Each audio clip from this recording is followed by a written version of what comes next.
Tony D and Little Joan here with the Dungeons and Dragons movie, a screenwriter's rant. Yes, somebody thinks this trademark can still be a movie. Honor Amongst Thieves. Let's check it out. Smash like and subscribe. Thank you for smash liking and subscribing. Check out my books. Links are in the description. Comedy Horror in South Jersey. It's The Pineys, books 1 through 9, available at Amazon.com. You can also check out some of my comics, including The Travelers, which was Dungeons and Dragons meets the Three Stooges. Kinda, sorta, not really. It was a funny fantasy comic back in the day. Anyhow, Chris Pine is the leader of a band of mercenaries, thieves. It's called Honor Amongst Thieves. I think he's a bard because he plays a lute. And him and his crew are hired to steal a magic item, which turns out to be unleash an unspeakable evil amongst the world, and then they have to go back and steal it back to undo what they did. And of course, his female sidekick, the one with all the strength, is a female barbarian for some reason. But okay, I can overlook that. They look like they're doing it. Okay. They also have what appears to be a knight or paladin, perhaps, and a magic user, and a druid who can shape change into various animals. So they're using all the monsters from the book. You got an owlbear, you got a displacer beast, you got a gelatinous cube. Yeah, I know them all. I know them all, for those of you who don't know what Dungeons and Dragons is. Is it going to be good? I don't know. It looks okay. They don't have a great track record with Dungeons and Dragons films, mostly because they seem to not be connecting them to the stories. Chris Pine is a fairly strong lead. I mean, you got the next Captain Kirk leading a group of heroes, so it kind of works. Here's your druid girl. And there's a funny scene where he's playing the lute. I guess is this the magic user? I don't know. It looks a little diverse. March 2023, and they're playing a Whole Lot of Love in the background, which is a song from kind of my era, the 70s, late 70s, early 80s. So that's the kind of music that would be playing in the background while we were actually playing Dungeons and Dragons. So they're appealing. They're hitting the right notes with the trailer, I think. And the effects look nice. That was a big problem in the past. The effects were not so great. Or they would be okay, but they would be touted as, oh, look at this effect. Oh, here's 15 minutes of this monster, and he can only roar in this space, but look at him roar, everybody. Now it looks way more integrated and fun. You got people teleporting, and here's the gelatinous cube. You could probably survive in there for a while, I guess. I don't know what the plan here is to jump into the cube. And here's dragons, of course, lots of dragons. They had a black dragon spitting acid, so they're following the rules, but the rules don't matter in a movie. And now Dungeons and Dragons is so woke. I don't know. Will this have an appeal? Yeah, it's still a fairly strong appeal. Because number one, you got the fantasy element, and all the Dungeons and Dragons players tend to like fantasy to some degree. They like Dungeons and Dragons, so the trademark is certainly going to appeal to them. It's the characters that are always the problem in these movies. Chris Pine, though, brings a little bit of gravitas.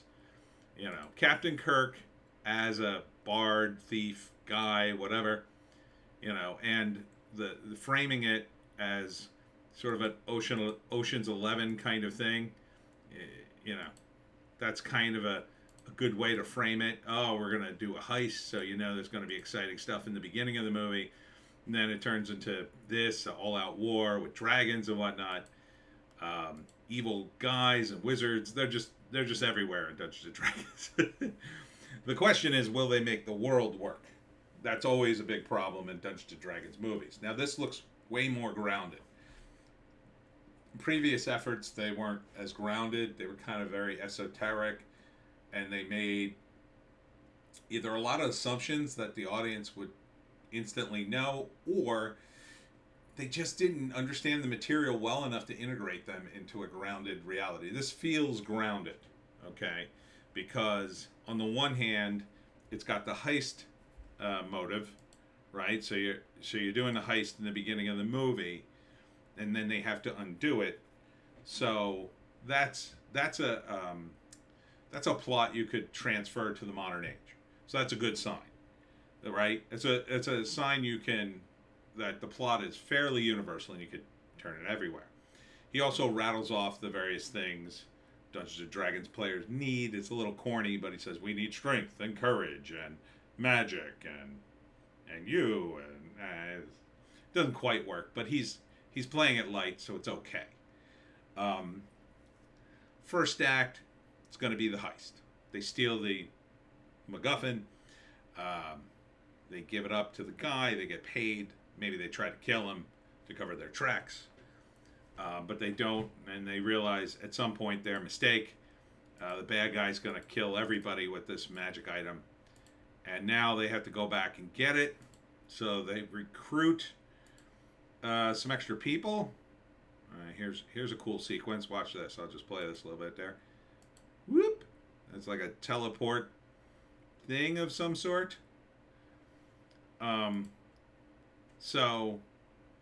And along the way, they meet various characters. Those are really the key in these movies. That's the part they never get right. You know, you got to have a strong world. Like in Lord of the Rings, it works because Tolkien's a really good writer. Will they be able to do this in this movie? I don't know. You have to have a well-established couple of kingdoms. You know, there are plenty in Dungeons and Dragons already to choose from. But you need like, okay, it's going to be this ruler, and here's his deal, and then over here's these other kingdoms, and here's their deal in general. And during the course of the movie, you probably focus on one, but you hear about the others, and you know, you get the sense of a full world, even though you're not going to see it all. So that's very important, I think. So the second act, they gear up to go undo the damage they did, and then along the way, they face all sorts of obstacles. Probably guys they screwed over during the heist and whatnot. You know, Chris Pine is a little shifty, so they have enemies. And along the way, they fight many monsters and battles and whatnot. Including, it appears to be like some sort of sequence where, and what's the name? Hugh Grant is in it as one of the kings for whatever reason. He doesn't look like a king. He looks a little too well dressed. Some of the costuming seems a little bit off, but not totally medieval.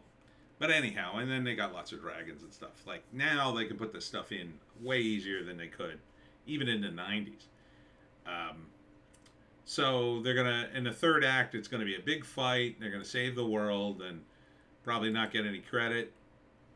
And there's some light humor in it too. So this is a scene where, you know, the druid girl asks, well, what do you do? Well, I make the plans. Well, we already have the plan. What do we need you for? And like, he gets a little defensive about it. So that's kind of fun. So they're playing a little bit with the characters. So I like the dynamic of the trailer. It seems to be okay. Okay. You know, it suffers from the same thing modern Dungeons and Dragons suffers from. Modern Dungeons and Dragons. It's not medieval enough. Like, when we played it, initially, it was very crude. And, you know, the adventures were very low-key. They weren't these epic battles a lot of times. You could build them up if you wanted to, but typically they were just very low-key. And they felt very much like medieval things, like, you know, you couldn't just hop from place to place easily. You know, like the first 4 seasons of Game of Thrones. It felt very more grounded. Now it's not as much. They've used a lot of the shortcuts. Again, the same shortcuts they started to use in the later seasons of Game of Thrones to move things along, to help gameplay and to make it appeal to modern players who wouldn't otherwise tolerate the lags and don't care about the medieval stuff. What they really want is a game that takes place in modern times where they can run around with an axe and kill monsters. which is why I'm surprised Dungeons and Dragons never. They've tried to put out games like that or addendums like that, but they never really take for whatever reason. Um, Again, it all comes back to the characters. The initial game was good, but there was also some characters in it. I think this movie is sitting on the weight of Chris Pine's charisma, which isn't a bad move. He seems to be carrying the movie pretty well, and the rest of the cast looks like they're doing okay. Other than the fact you've got a female, I don't know why they insist on doing female barbarian. No, it's a woman. She's so strong. Yeah, no, there should be a man in that role. They should have hired the Mountain to play that guy. That would be cool, right? The Mountain as a barbarian, make her the cleric or whatever. But whatever, it's a magical world, so you can overlook it. Um, but would I go see it? Yeah, it's right up my alley. It looks okay. I'll wait until the first couple of reviews come in to hear. It could be woke. I'm not seeing any woke stuff in here, so that's a plus. So I don't think it's woke, other than the casting's a little. But otherwise it looks fine. So it could be solid. Could be solid. I mean, the music doesn't really help it, but it kind of does because Led Zeppelin. I mean, they wrote about Dungeons and Dragons, so maybe. But we'll see. We'll see. We'll wait for a review. I mean, it's got to be better than that previous Dungeons and Dragons movie. I hear that was just like unwatchable. So, I mean, the heist angle I think is a good angle. So, all right, Dungeons and Dragons coming soon to you in March of 2023, and that's it for me, Tony D and Little Joan. Check us out on Odysee, Bitchute, and Rumble for our more based takes. You only get 2 videos, maybe the shorts here. Get over to Odysee, Bitchute, and Rumble. Check out the rest of the videos, and we'll see you tomorrow.